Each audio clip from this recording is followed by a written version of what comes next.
So, we've been doing some number crunching, and looking at the numbers. There's an end in sight. There is, and it's alarmingly closer than I thought it would be. I mean, not like next week, but it is close. Very strange, but it's pretty much exactly...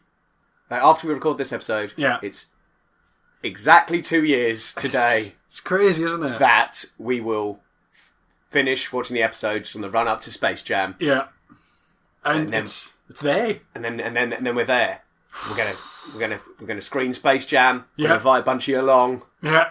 We'll record our final episode live. I don't know if I'm ready for 2 years' time. I honestly don't know if I'm ready. I know I've got 2 years to prepare, but I'm nervous. I'm nervous about watching Space Jam. I don't know.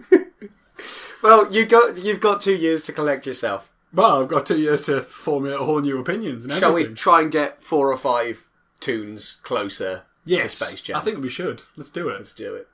Come on.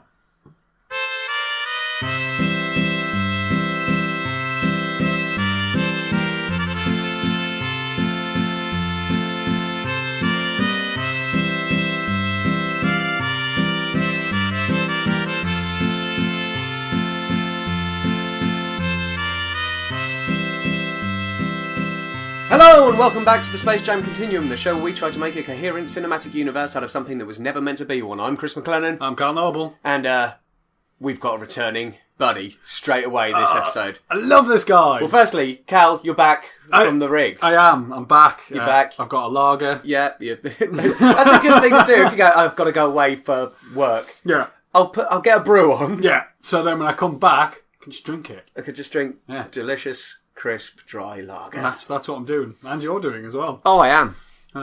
But yeah, it's nice to be back, and it's nice that we're jumping straight in with an old friend. Greeted immediately by the one, the only, Cecil Turtle. Oh, God, I hope we see his underpants. He's definitely a tortoise. He is. I want to see his underpants again, though, because his underpants, top-notch. Top-notch underpants. Yeah. His voice... his little community of just ringing round, talking to all the other tortoises. Yeah. And I think we're going to be in a similar situation, because this one's called Tortoise Wins by a Hair. Oh. So I think it's like a rematch. Yes, Well, if you look in the description, there, it is the follow-up to 1941. Direct follow-up. And we haven't seen Cecil since then. No, we haven't. I think he's been training. Yeah. I reckon we're going to see... imagine if he's ripped. Just like, I don't know, what a tortoise have? One pack? Just there. Oh. Like his shell's cracked in places. Yeah, because he's bulging out of it. Yeah, it's going to be massive. It's going to be amazing. But, or he's just going to be his normal self. The other interesting thing here for us is this. Our note to say it's the first short with Robert McKimson's Bugs Bunny design. Now I don't know if that's the absolute peak Bugs Bunny that I remember. The one that everyone knows, or whether or not they're trying out something new and they might switch. Because up till now, he's recognisable as Bugs Bunny, but I don't know, the shape of the lower half of his face, it doesn't have sort of fuzzy outside bits. He's not quite bulging as much. It's close now, but it's not quite it. And I'll be interested to see if this is it. This is my good Bugsy boy. It is going to be an interesting one, because I'm kind of thinking it's either going to be classic Bugs or it's just going to be some weird mutant that we're not used to. And they're going to go, we'll do this for an episode, and nah. And they go, do you know what, McKimson? You're fired. Yeah, exactly. He never had 12 years. What are you doing? What are you doing, you madman? Well, let's find out. We're watching The Tortoise Wins by a Hair from February the 20th, 1943.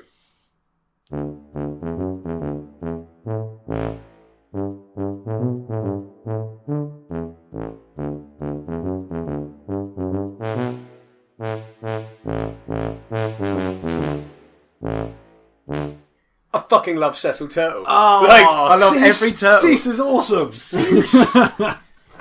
So, begins with a recap of last time, right? It does. You know, it's like the commentator. It's a lot of footage from last time. We were like, Bugs doesn't look any different. It doesn't. Then we realised it was all footage from the previous episode. Yeah. Where obviously Cecil Turtle beat Bugs. He did in the traditional torse and the hair sort of way. Yeah, just by get your cheating. mates down the line. Now this time, I wouldn't say he cheats at all. No, he doesn't. He uses psychology to win. Yeah. So there's a lot of layers here. So the episode begins with Bugs and his new, and he is the kind of iconic Bugs now. He's got his little fuzzy like like wispy bits going on. He looks like Bugs as I remember him now. And he's angry. He's furious because he's watching the rerun. Gone quite mad. Like his Bugs is normally like the savvy one. Yeah. And I reckon this is the nerve, that the bare nerve he's got, that if it's poked, you don't want to poke that nerve. Yeah, but I also get the impression it's like, because he says he always wins. So like, I think when we saw the tortoise and the hair race last, it wasn't the first one. No, it was just another one. And like, do you think this is future Bugs? I think this is really far down his Toonlord timeline Bugs. Yeah, and he's just lost it because in every other Bugs episode we've seen, he's the smart one. Yeah, and in this, he's not. He's so easily duped. And also, there's certain parts of this episode, depending on how we actually think they came about, that are like he's really got it in for Cecil Turtle. Yes. But anyway, he goes to Cecil Turtle's house in disguise to find out what Cecil's secret is. Yeah. He's wearing a big old beard in which is secreted a typewriter so he can write it down. What sort of harness has he got in place around his head to hold a typewriter? But he does start off like waxing lyrical about how he has the body of an athlete. It's like, God, you must have the neck of an athlete if you've got a typewriter hidden in a beard. But yeah, he goes to Cecil Turtle, and Cecil Turtle tells him it's all about streamlining. Yeah. He says his ears are too wind resistant. He shows him the blueprint of a shell. Yeah. So the shell is designed. Yeah. Like, that is not something... turtles or tortoises, which might be why there's a problem, are actually just a shellless lizard boy. Yeah, exactly. Some sort of like green old. And I'm thinking permanently old. I think they're all old. That's just their whole thing. They're like just a little green dude. Yeah. And he's bought a particularly good shell. And so Bugs naffs off and constructs himself like a steel shell. Yeah, why did he make it out of metal? He puts a swim cap on. Yeah. Thinking that will help him win the race. And in fairness, he does go faster. Yes, he does. So it does work. What I find interesting though is Bugs doesn't cheat. Because he could just go faster.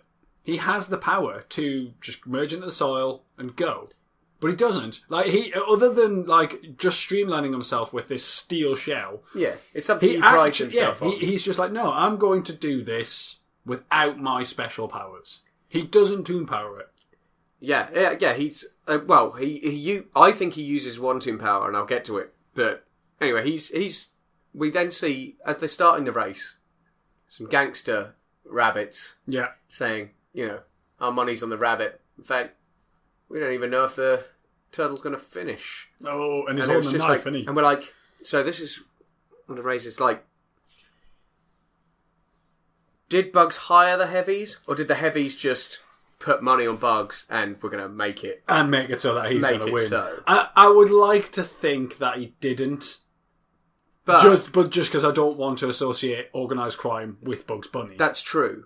But there is one unfortunate event at the end of the episode which actually makes me think maybe. It was dark. It was dark. But in the end, like, Bugs loses by a hair's breadth because he's dressed as a tortoise. Yeah. And Cecil just puts on like a baggy rabbit onesie. And so all the gangsters were trying to get rid of the tortoise. So they were obviously going for the one that looked like a tortoise. And it all goes wrong for him. They can't tell the difference, you see. It's the shape. But there's it's a broad shape. Yeah, that's job probably done. It. Like, they're all just pretty blind. Yeah. But, so they try and, they ruin his run in several ways. Yeah. Once they just draw there's a painted line on the road and they erase it and they move it so it runs into a wall. Yeah. And Bugs runs into the wall, and then they start just wailing on him with mallets and stuff. So, right, now... I think that's how rabbit tracks work. What, do you think it's like a Roomba? Where, he just goes around and you just has to follow the line? Well, I think because the rabbit tracks, we had it down as like... So, we had like a railroad. Yeah. There was just rabbit tracks everywhere. Yeah. And I think, like... to achieve maximum just speed He as has a to rabbit, not you worry just about stare. anything. You just stare at the Yeah. thing and just run. So you put all of your energy into running rather than concentrating on and you just follow the anything. line. Yeah. And that's why when they repaint the line, he whiffs it. So I don't think the rabbit tracks have to be rabbit tracks. It just has to be something you can the follow. rabbit tracks are there as something you can follow as a rabbit to Yeah. speed around the world. Yeah. But it just has to be something that you literally don't have to concentrate on anything else except for you just put all your power and thought into maximum leg capacity. Yeah. Which is high. Yeah. So anyway, they wail on him there, and they don't believe that he's the rabbit. Yeah. Because he's He's got a metal crudely shell disguised as a tortoise. on. Metal shell and a swimming hat. But then, at the very end, at the finish line, like, they get him again, Yeah. and Cecil just trots past. But when he tears the shell off with his superhuman strength, because he literally tears this steel shell in half. Like it's material. Yeah, it's And worrying. says, I'm the rabbit. And there's the 4 gangsters there. And Yeah. They go, now he tells us. And then the right-hand one pulls out a revolver. They all put their heads together. Yeah. And he shoots himself in the head. All 4 of them so in the dark. head. Saving bullets, though, for the war effort. Saving bullets for the war effort, I imagine. Yeah. Also, the Bugs had some sort of fuel ration Yeah. tickets earlier on, but I don't really see what he used those for. Maybe just for his blowtorch to make the steel shell. shell. But this is why I think Bugs probably did hire the heavies. Is because they seem in some way beholden to him. Yeah. Because there's like that was like... Is there like a weird honour system like seppuku? Right? Was that Harry Kiri? Yeah. for the 40s mobster scene? I don't know. Because I think like there is another option to that. Like if this is Bugs like well into his like Toonlord sort of thing, maybe these are rabbits, just ordinary rabbits who are kind of following him like a deity. That's what I was so going they failed their god. I'm worried that because at this point he's definitely the same Bugs, but he's different. But he's genuinely like bitter and angry and villainous. Like whereas previously it's just frivolous. Yeah, like, he's whimsical. It's whimsical. Yeah, and now he's like at this point in whatever his god. timeline does, he's an angry god. He's an angry god. He's like not just a Toonlord, but some sort of rabbit god, like warlord at this point. Oh god. Is he following Porky's line of But maybe things? he didn't, I don't think he intended to, but I think he was idolised and it's gone to his head. And that's why he's so angry that he keeps losing in this race, because it's like, it's ruining his reputation. And like, I think he's gone mad with power, whereas Porky took power. He did. Porky, it seemed more calculated. He What if this is just the evolution of any sentient toon's life? That they go through these phases. They go through the whimsical stage. They go through the, tyrannical stage. I guess Porky was a celebrity. He was. And went a bit mad with power. Because, like where was Daffy when we first Bugs, I think, has gone mad with toon power. Yeah. Like, Porky's, gone mad from a state of celebrity. Yeah. But Daffy did it. Like Daffy went, weird warlord for a little bit. Yeah, before he passed his trouser test. Yeah. He was like... But he was sentient at that point, so, what if, at some point in any sentient toon's lifetime, they go through this stage. They go through... Well, I just think it's being surrounded by people who, are, for whatever reason, idolising you. Yeah. And you start to see as lesser to you, because with Porky, who's a big name celebrity. He's in the movies. Everyone loves him. Daffy, he was sentient. Those other ducks were not. No. So they were obviously looking up to him going, ooh. Go look. Oh, he's good. Yeah. And then Bugs has the power to travel all time and space through the medium of soil. And that puts him a cut above. Yeah, that would mess you up a little bit. He's like the... So we posited that possibly Elmer was like the master type character. And I'm worried it's Bugs. Oh, God. Or at least by the late stage of his timeline. The other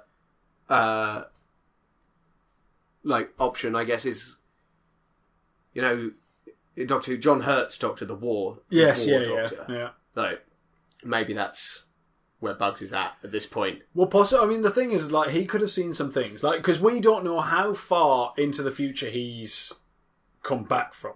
No. Like, I mean, this could be post Space Jam. Yeah, the thing is, like, because we're pretty sure it's been the same Bugs throughout. Yeah. And yeah, I'm pretty sure Bugs still at least turns up in cameos and things now. Yes, he does. And so... Well, I was watching... I know this is like back in the, well, probably 90s, Gremlins 2. Yeah. Him and Daffy are in Gremlins 2. Yeah. Like, they're in that. He's seeing some things, man. Yeah. And some stuff. And he wouldn't recommend it. Some things and stuff. Stuff and things. But yeah, it's interesting to see Bugs in this capacity. It's a dark place for him. I mean, I don't know when I don't know if we'll see him again this episode. But what we are interestingly going to see is, I think this is the first time we've seen Elmer since he possibly gained Toonlord powers. Yes, yeah, it is. And he's with Daffy. Now, I think we're going to be in a situation where he doesn't really know he's got those powers at this point. No. I think they're going to manifest in future. I mean, in all fairness, if anybody's going to bring them out of him, it's going to be Daffy, though. Well, I think we should. Shall we find out? Yeah. So this is the first cartoon to pair Daffy and Elmer. This is the first time we've seen them together.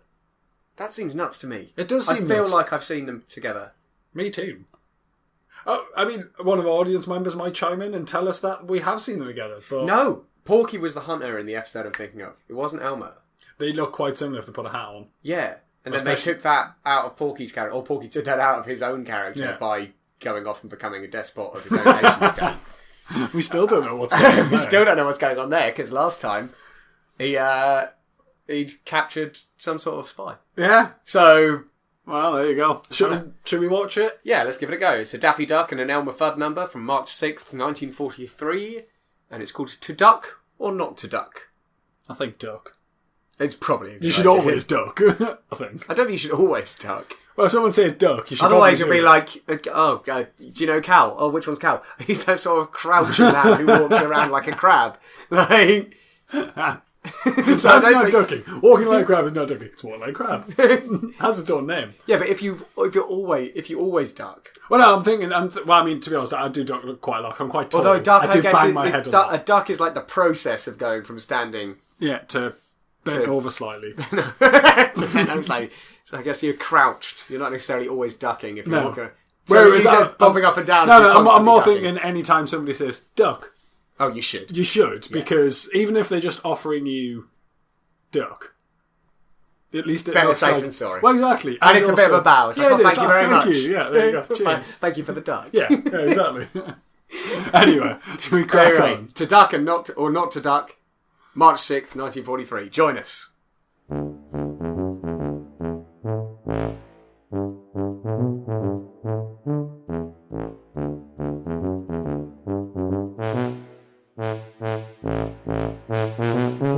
Daffy 6. Daffy Balboa. He's such a good boxer. Yeah. But right up until the end, where I think we're starting to see an expression of Elmer's powers. Yeah. So basically, the way the episode goes is, we see a hunter from what looks to be our side of the portal shoot at, the sky. Yeah. And then Daffy comes along. He's flying in his can't really be flying way. He's not flying like a duck. He's flying like a toon. Yeah, That's how he's he flying. did some pedaling, I think. Yeah. Like some bicycle sort of action. A few shots come at him, which he says, I think they couldn't hit the broadside of a duck. Yeah, well, he's either saying it's duck shot or buckshot. I couldn't really tell which. I imagine it's probably buckshot, but Daffy is mental, so he might be saying duck shot. He says a lot of things. He does. But yeah, he ends up getting hit in the tail, plummets down to the ground, and then a hunting dog decides to mark on the floor and then put a pillow there. Daffy lands straight on it. And eventually the duck is taken to Elmer, and that's where we see Elmer. Yeah. Daffy refers to the dog as Larimore. We spend a large portion of the episode presuming that's his name. Now, thinking about it at this point, why would Daffy know his name? But maybe he does. Because he started out with like a little rivalry with Porky when Porky was a hunter. He did. But he's clearly no longer friends with Porky. It's good to see that Daffy is fine. Yes, yeah. And he's distances himself. Because he was in a bit of a pickle at the end of the last episode. He was. Because the last time we saw Daffy, he basically, I think, been sent by either the Toon government or by the agency to try and talk Porky round. Yeah, to try and bring him one down. last chance, and failing that, it's going to be all out war. End it. Yeah. Which he failed to do. And he discovered. He really did. I do think that's why he has a bulletproof vest under his feathers in this one. Yeah. Because he's scared. I think he was. I think he's scared. I think the agency's equipped him. Basically. Oh, well, possibly he's in like a witness protection program. It's not doing very well because he's rolling by the same name and having a massive boxing match. It is Daffy. Tell us about that. It is Daffy. So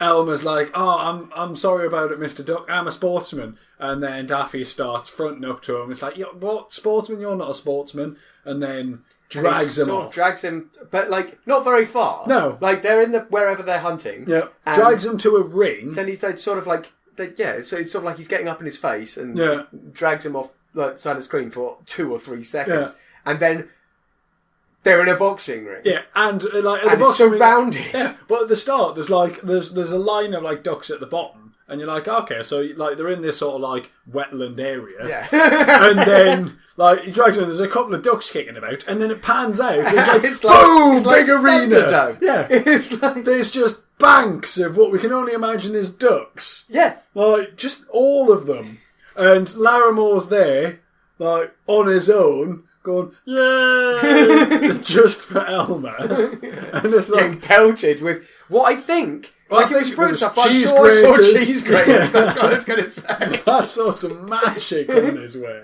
It's it was very unfortunate for him. But he ends up getting pelted with all of that because he's the only supporter for Only Elmer. Elmer supporter. And then the judge, obviously Duck... introduces Elmer, introduces Daffy, is very favourable to Daffy. Daffy sat there in a big armchair. Yeah. And, the referee's bigging him up. Because he used to be a boxer. He Daffy. did. So he's got prior experience, and we don't really know if Elmer... Oh, no. An Egghead had a boxing experience. Egghead? Whether that was the same. No, because that was after Elmer existed, I think.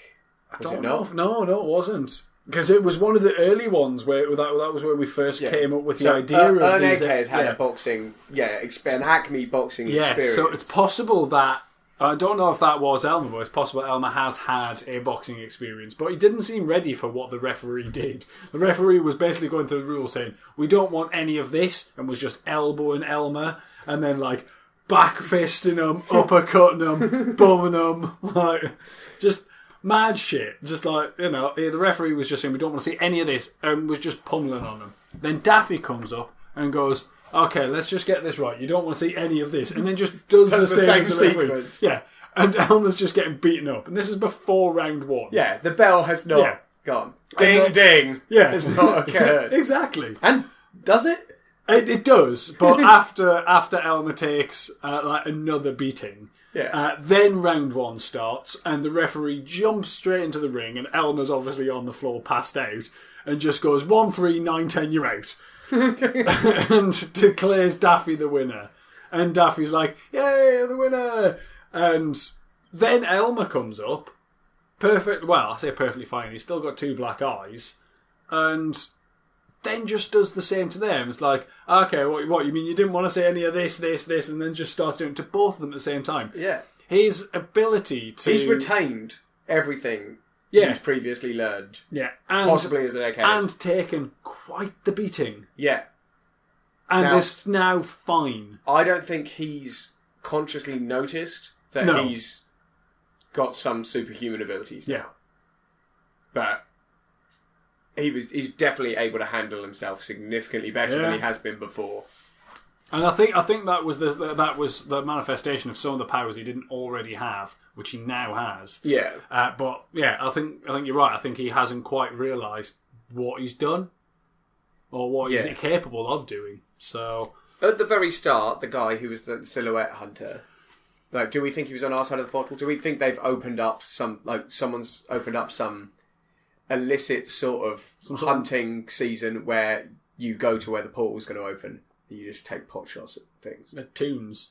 I don't know, because I mean the things that like if they did that, like we know toons can survive quite a lot.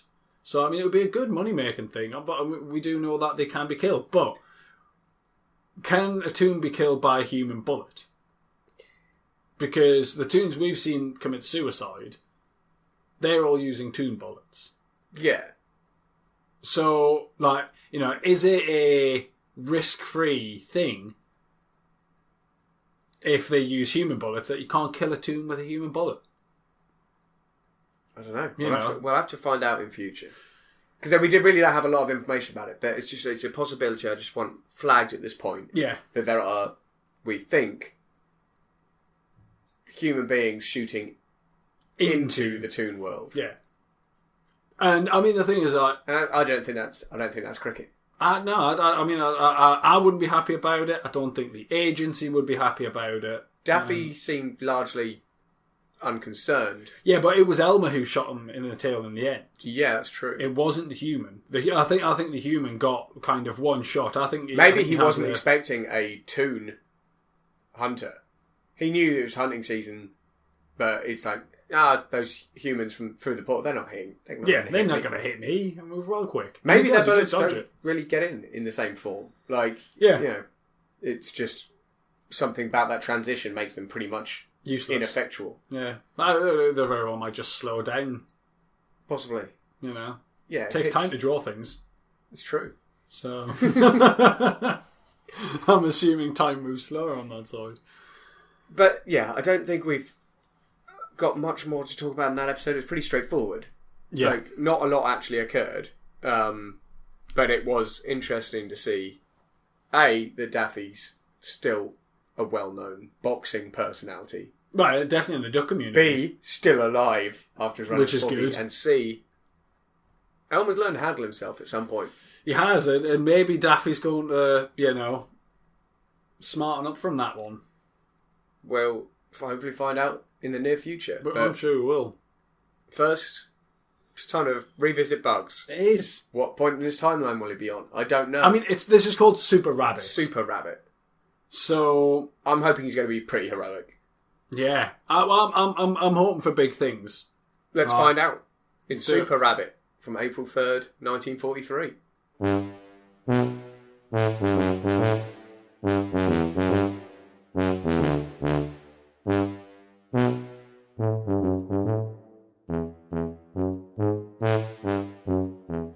Right, well, we've got Super Rabbit. I think this is the first time we've seen like any sort of kind of comic book adaptation in the Tooniverse. Yeah. So, whether or not this is them putting on a show for us, or whether or not this is just a day in the life of Bugs Bunny, I think this is a day in the life of Bugs Bunny. Like the fact that Bugs Bunny can like hop around the timeline. Yeah. Actually opens up for some of the more bombastic ideas. Well, that's it. Like, because like future Bugs have probably seen some Superman. If there were other characters there, I'd be like, nah. No. And that's it. There wasn't. So this was entirely a Bugs Bunny. So it pretty much opens up on this science lab, and this doctor is there, and he's perfecting some sort of experiment. Yeah. That's leading him to make a super carrot, which he's going to feed to a rabbit. Now that rabbit turns out to be Bugs Bunny. Now he's coming in a box labelled experimental rabbit. Now what I'm thinking is this is future Bugs. Yeah, you see, like my initial thought was that it was like start of the Bugs time. He got these powers, but Bugs was different. Like his face was different. It was modern day Bugs. It was the Bugs we know. So what kind of happens is Bugs eats the carrot, develops superpowers, and then the rest of the episode carries on with him having superpowers. Now, the reason I think that this is super Bugs, not super Bugs, future Bugs, I think Bugs has come from the future knowing that if this carrot doesn't just work, the Doctor's going to carry on experimenting until it does, until he finds a one that works. Yeah. And that doesn't work out well. So do you think in some sort of version of Bugs' timeline, there is a future in which there are, like, super mutant bunnies that the thing is, he cannot allow to occur? Well, I don't think it just stops at rabbits. That's the thing. Like, he's using the rabbit as an experimental thing. So if he perfects that serum and can put it on anything, or in anything, then it's not just going to stop at rabbits. You're going to end up with, all sorts going on. You're going to end up with super anythings. And that's... So do you think there's a full-on apocalyptic future somewhere in the multiverse? Yeah, no, I think there is. And I think Bugs is, because he has the ability to kind of hop around time, potentially dimensions as well, that he's went, no, I can't allow this to pass. So he goes back in time to the first time this Doctor thinks, I've cracked it, and eats the carrot, and using his Toon powers, demonstrates that he is now Super Rabbit. Yeah. So the Doctor stops work. He goes back to an iteration that he knows from the future does not do anything. Yeah, it does subtle. It just makes tasty carrots, as far as he's concerned. And he decides, right, if I go back, I demonstrate superpowers, the Doctor will stop work at that point thinking he's done it. Yeah. And won't progress any further with it. So he goes back and, to show that he's got these superpowers, he picks up the paper and sees that there's this mad rabbit hunter going Although on. if he thinks he's done it, just before we go on to the mad rabbit hunter, if he thinks he's done it, do you think the Doctor then goes on to go, okay, let's try this on, like, say, humans, and it's just carrots, and his career's ruined? Yeah, I think he gets discredited because he goes to his peers going, look, I've got this awesome super formula that turns anything into superpowers. Yeah, because if you fail, like, in your lab, you just try again, because you haven't publicly embarrassed yourself. No, of course you haven't. He's going to go to some big, like, conference or something. Some sort of Nobel Prize awards thing. That he's like, oh, look what I've Feed a scrawny Steve Rogers a carrot. And then shoot him. And he just kills scrawny Steve Rogers. On stage, in front of everyone. So not only is he discredited, he is imprisoned immediately. Because he's a human, and humans aren't allowed to kill. Do they go in the zoo like everyone else in the Toonlord? They go on a human zoo, I'd like to think. Just a different area of the zoo. Yeah, exactly. Anyway, so he goes off to... Yeah, so he goes off to, deal with this rabbit hunter. And, I can't remember what the location is. But Texas. So, it's pretty barren looking place, like the classic outback sort of thing. And all these rabbits are bouncing his way, and they all look a bit like Bugs, but different colour. They've all got gloves on. Yeah. So this is a point where, at least in Texas, there's been a mass, sentient rabbit wave. But also, in the previous one, the Daffy one, there's tons of sentient ducks now. Yeah. I think something's up at around this point in time. And I think a lot of it might be to do with similar things to this scientist is working on, like in the war effort. Yeah. It's like, okay, we need to really beef up the numbers, the Toon population. Well, I mean, the thing is like, as soon as there's sentient rabbits, everybody knows rabbits breed quick. Yeah. So I'm thinking in the Tooniverse they breed pretty damn quick. So it's possible that with the rise of the first 2 or 3 sentient rabbits, what we're seeing is just a normal number of rabbits that will be born. It's just they're being born to sentient parents now. And the sentient parents aren't, curbing their lust at all. They're just banging it out. It's like the way elves in The Witcher talk about humans. Yes. Like they just breed so quick. But I think at some point that must stop. So like the rabbits must kind of like wind it back in because they must realise that, oh, well, if we just keep doing this, we're just going to overrun the place. Yeah. And they don't. So like there was some hilarious scenes where like Bugs is bouncing alongside. Well, first off, he assumes the persona of timid woodland creature. Which is just putting on glasses and a little hat. Yeah, glasses and a little hat. But he goes into the phone box to change. Classic Superman thing. Goes into the phone box to change. But what was funny, it's going right back near the start of the episode. The first time he goes in to change into Super Rabbit, he comes out as Little Bo Peep. Yeah, which is a classic Bugs move. Yeah, he's like, I'm dressed up as a Bugs lady now. likes to dress as a lady. Sheep. But that does tell you something about either the size of bugs or the size of sheeps. Sheep. Sheepses. Chef Seuss. Who knows? I know. Sheep. Don't lie. No one knows. Everybody knows that no one knows the answer to that question. It's obvious. So anyway, so he goes, and sees the hunter, and there's some hilarious scenes where he's bouncing alongside the hunter. They're talking, because the horse is also bouncing alongside. Yeah. There was a flying horse in this as well. Yeah. Which seems surprised there was a rabbit. Yeah, we have no answer for that, though. Nothing. No, literally nothing. And, yeah. It carries on with, Hunter. Just standard Bugs-esque, yeah. tomfoolery. Exactly. When someone's hunting. But he does rabbits. seem to keep needing the carrots. Yeah, now, I keeps eating the carrots. I don't think he did need them. I think he knew the portal was on him. So he's, to keep up the idea that it's the carrots giving him the powers, he keeps eating them. That's possibly true, but it's also... I wonder if... Because you often see him with a carrot. You do often see him with a carrot. I think he does maybe need him for his toon powers. You reckon? Like Banana Man. Okay. Right? He's like... he's still a toon, but if he wants to use his super toon powers, he needs to keep fueled up. And he was going, full on. He was demonstrating all of his So I think if toon Bugs... munches down tons of carrots at any point, Bugs can do basically anything. Anything he wants. Yeah. No, that's fair. What was interesting is that at the end of the episode, Bugs is flying through the air, and he's like, best fuel up. They get a plane as well, and he stops, he grabs their plane, he and they stops fly out bullets, front he of it. stops cannonballs. The cannonball. This was interesting. Yeah. He plays basketball with a cannonball. Yeah. Now, is this post-Space Jam Bugs coming back to show off his super awesomeness with a basketball? I reckon it's possible. Or is it pre-Space Jam and he's come back to do some training? In one of those off scenes in Space Jam where Bugs isn't there. Yeah, well, it's just Bill Murray talking to Michael Jordan about his baseball career. Yeah. And it's like... Is he went, I best go back. It's while they're doing that...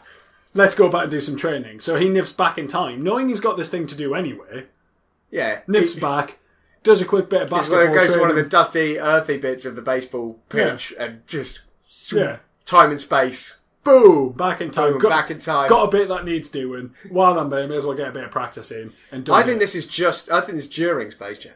Yeah, no, that's what I think. It's an off scene. I think it's a scene where he's not there, or if anything, just before. Yeah, and he goes back and does some training because he knows, I've got to do this. I best get some training and starts practicing. But then cannonballs. that would probably mean that during Space Jam also is when he's also dealing with some sort of for his timeline. During Space Jam for Bugs' timeline, he's got other things in the process of dealing with whatever horrible mutant futures created if this science.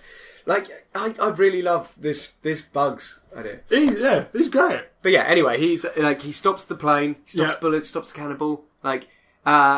Then he drops his carrots while he's in midair. Yeah. He falls from the sky, which I think this is what I mean. I don't think his basic Bugs powers. No, because he's fine when he lands. He just lands and he's like, well, there you go. Done in, but I can absolutely buy that without the fuel he can't fly. Yes, yeah. So maybe the scientist was getting there with the carrots. Possibly. But not quite the level he wanted. Yeah. But yeah, so maybe he can't fly unless he's got the special carrots. But yeah, he lands and the hunters have... Yeah, it was the hunter and the horse. The hunter and the horse had eaten all the carrots. Yeah. And they... Well, they dressed up like superheroes. They hadn't got it because the hunter was big and the horse was the size of a horse. Yeah. So they hadn't got any bigger, but they believed that they now had superpowers because they'd worked out that the carrots were giving Bugs the powers, or they thought they. But then Bugs goes into the phone box. Yeah, where he's like, this now's the time for a real superhero, and he goes into the phone box and I reckon at that point he actually got a phone call. He actually got a phone call. Genuinely just being drafted. He's just been drafted because they've been watching through the portal. Like because I think he's been drafted for the war in our world. Yeah. No, we need you. We need you, Super Rabbit. Let's go. And it's like, so he goes in there, to his surprise, Yeah. gets an actual phone call. Yeah. To the box. He's called up. He comes out in uniform. Yeah. And they just let him go. And then he goes, and then there's a big sign that says to Berlin, Tokyo, and points east. Yeah. And he just wanders off. Into the sunset. And that is where the Rifle episode over closes. his shoulder. So, we've got a lot to deal with there. Yeah. We've got Space Jam Bugs in 1943. He is attempting to stop Hideous Super Mutant Future from happening. He's basketballing with cannonballs, and he requires carrots to fly. These things we know. Four things on my right hand right here. Well, I think we need to just keep those in mind. We do. Going forward. I don't think the next episode's going to give us much to think about. We're running long this episode. But I would like to do at least one more. But first, I think we need to go and check out the Porky Piggy Bank. Should we go have a little look at it? Just look at it. There's no point shaking it, man. Out in it. At least the time of recording. Let's go do that. Let's go do that.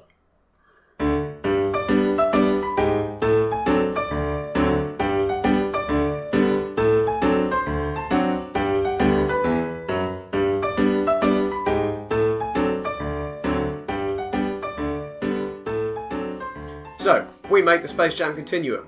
For Relentlessly. For free. No one asked for it for free. Yeah, and it will be relentlessly for the next year and a half. 2 years. 2 years. Yeah. Until we finish this mad project. But there are things we want to do. There is. We want to do some live stream stuff for charity. Yeah. We want to do some screenings later on in this project. Yeah. You can all come to and... it'd be great. And sit there. Look at us. Sit there, look at us, watch Space Jam when the time comes. It's going to be great.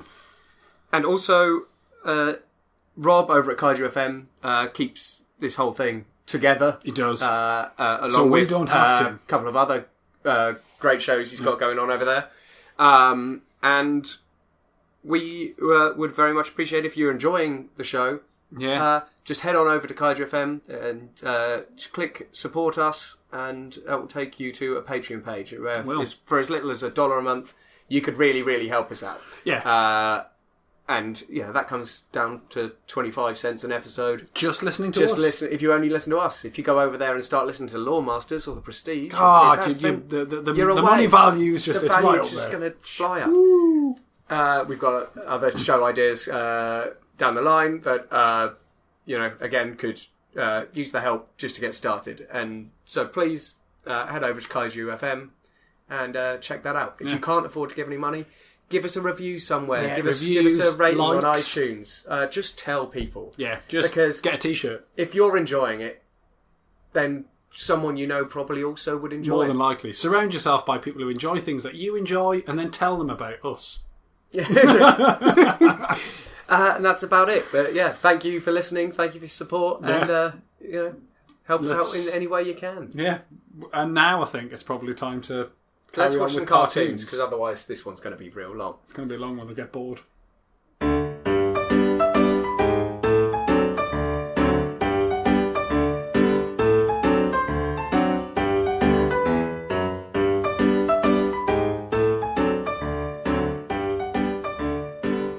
It's got Sniffles in it. It's got a bear in it. We should be drunk for this, because then we'll see it the way Sniffles sees it. Let's get some more of this lager. Cal's made a very nice lager, and we need to drink really, quite a lot of it today. We do. Well, because otherwise it's going to sit there. It's not going to be on for a couple of weeks while beer goes. Yeah, because we're in the middle of brewing at the moment. Okay, I advise everyone listening get themselves an alcoholic beverage of some kind to get them in the Sniffles mindset. Because let us not forget, Sniffles is a danger to himself and others. He's a He's malfunctioning alcoholic. He's a raging alcoholic. He is. Because And I'd like to say... Bookworm is the only person keeping him on the straight and narrow. And He's not even in it. And he's not even in it. So, Oh, God. so I hope he drives in this one. go and get yourself a bevy and join us for The Unbearable Bear, which is a Sniffles episode, April 17th, 1943.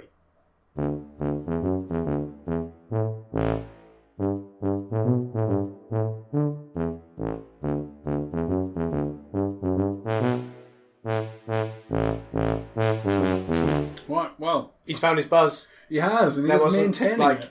There was none of that sort of like droopy-faced, like tragic-looking. No, there was weird background though.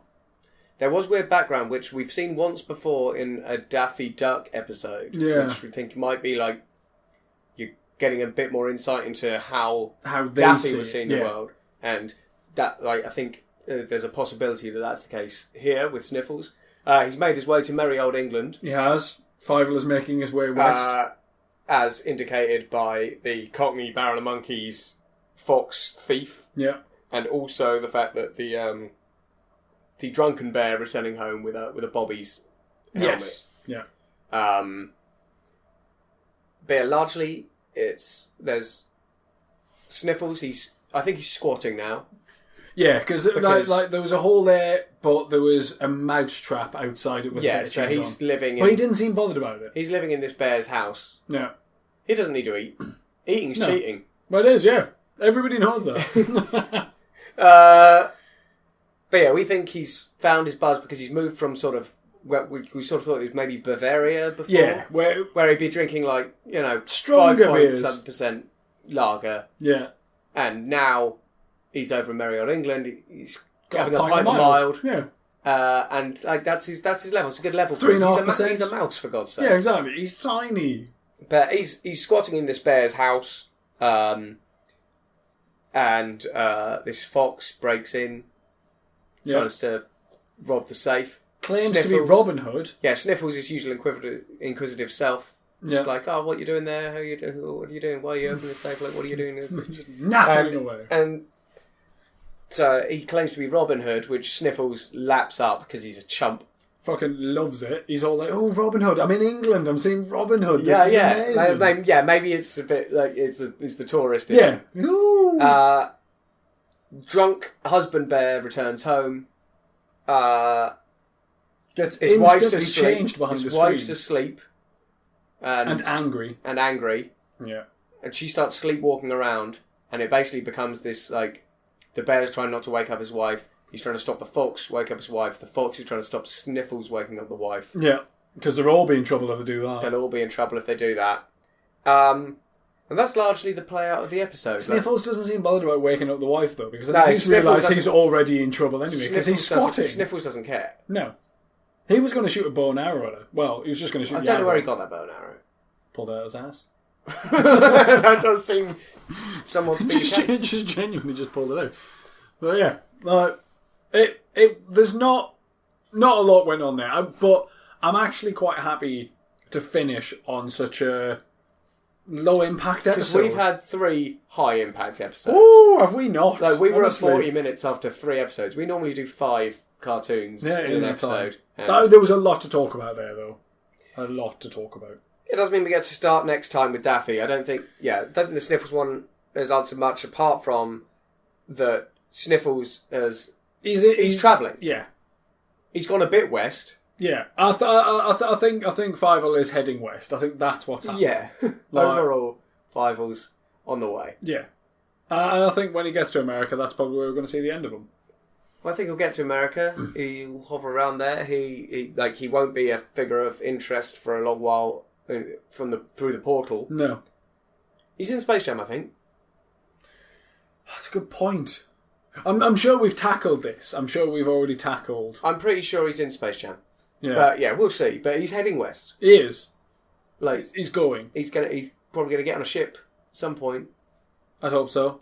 Off we go. Maybe he joins the military. Maybe he goes the way of bugs. Yeah. Fievel joins the army. Who knows?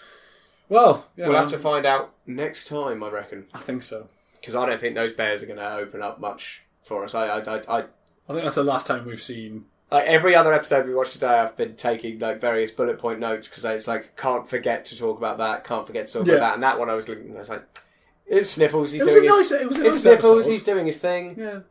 I had a couple of full-on belly laughs. Yeah, it's genuinely a funny episode. When she sort of throws her husband on the ground, and then he just sort of opens his mouth like a bearskin rug. I don't know if it's done very well. Yeah, it was good. But ultimately, not much to answer. No. So we'll see you in a week's time. Yeah, we will. It's nice not to have to record 4. It's more relaxing this way. I feel like you can really get into it. I can spooge all my energy in one episode rather than having to save it. Yeah. It's lovely. But we'll see you all next week for another episode of the Space Jam Continuum. Yeah, until then, Bye. Bye. Yeah, that one. Bye.